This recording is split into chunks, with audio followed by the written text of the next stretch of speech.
Hello friends, ചെമ്പനീർ പൂവിൻ്റെ പുതിയൊരു വീഡിയോയിലേക്ക് എല്ലാ കൂട്ടുകാർക്കും സ്വാഗതം. അങ്ങനെ നമ്മുടെ ചന്ദ്രയാണെങ്കിൽ ഇടതുകാട് വെച്ച് തന്നെ കയറും. അപ്പോൾ നമ്മുടെ സച്ചി പറയുന്നുണ്ട്, അച്ഛാ അമ്മയോട് എന്തെങ്കിലുമൊക്കെ പറച്ചാ എന്ന് പറയുമ്പോൾ എനിക്കൊന്നും പറയാനില്ല എന്ന് പറഞ്ഞിട്ട് നമ്മുടെ രവി അങ്ങ് കയറിപ്പോവാണ് കേട്ടോ. അച്ഛാ എന്തെങ്കിലും ഒന്ന് പറച്ചാ, നീ ഇപ്പോഴെങ്കിലും വന്നല്ലോ, എനിക്ക് സമാധാനമായി, എന്നെങ്കിലും പറച്ചാ എന്ന് പറയുമ്പോൾ രവി ഒന്നും മിണ്ടാതെ അവിടെ തന്നെ നിൽക്കാട്ടോ.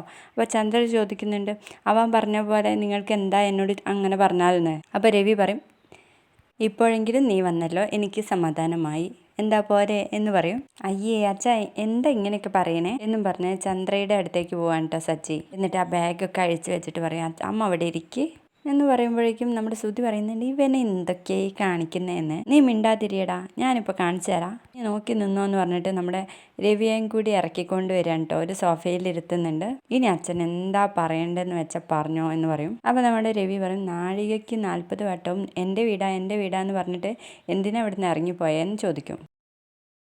അപ്പോഴേക്കും നമ്മുടെ ശ്രുതി പറയും, അമ്മയെ ഞാൻ വന്ന് വിളിച്ചിട്ട് വന്നില്ലല്ലോ, എനിക്ക് എന്തോ ഒരു ടെൻഷനായിന്നറിയോ അമ്മ ഇല്ലാഞ്ഞിട്ട്. ഒരുപോലെ കണ്ണടയ്ക്കാൻ വേണ്ടി പറ്റിയില്ല, ഒരു തുള്ളി വെള്ളം പോലും ഇറക്കാൻ പറ്റിയില്ല, തൊണ്ടയിൽ നിന്ന് എൻ്റെ ഭക്ഷണം ഇറങ്ങണ്ട അമ്മേ എന്നൊക്കെ പറയുമ്പോൾ നമ്മുടെ ചന്ദ്ര ഇങ്ങനെ സഹതാപത്തോട് കൂടിയിട്ട് നോക്കുകയാണ്. അപ്പോഴേക്കും നമ്മുടെ സച്ചി പറയും, അതെ അവന് ഇവിടെ നിന്ന് ഒരു ഭക്ഷണം കഴിച്ചിട്ടുണ്ടല്ലോ, പക്ഷേ ഹോട്ടലിൽ നിന്ന് ഭക്ഷണം കഴിച്ചിട്ടുണ്ട് എന്ന് പറയേ. അപ്പോഴേക്കും നമ്മുടെ വർഷ പറയും, ആന്റി ആകെ അങ്ങ് ഉടഞ്ഞു പോയല്ലോ, രേവതി ഉണ്ടാക്കി കൊടുക്കുന്ന ഭക്ഷണം കഴിച്ചേ മറ്റുള്ളവരുടെ ഭക്ഷണമൊന്നും അമ്മയ്ക്ക് പിടിക്കാതായി, അതുകൊണ്ടാണ് അമ്മ മെലിഞ്ഞത് എന്ന് പറയുമ്പോൾ നമ്മുടെ ചന്ദ്ര സച്ചിയുടെ മുഖത്തേക്ക് ഇങ്ങനെ നോക്കുകയാണ് കേട്ടോ.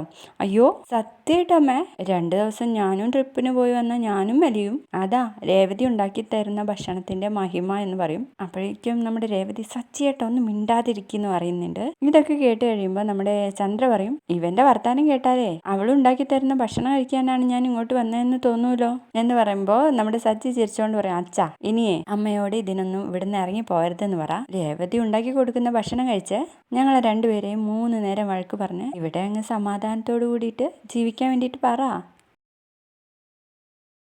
ഇത് കേൾക്കുമ്പോൾ നമ്മുടെ രവി പറയുന്നുണ്ട്, നിനക്കവിടെ വഴക്ക് പറയാൻ ആളില്ലാഞ്ഞിട്ട് അല്ല എങ്ങോട്ട് പോന്നതെന്ന്.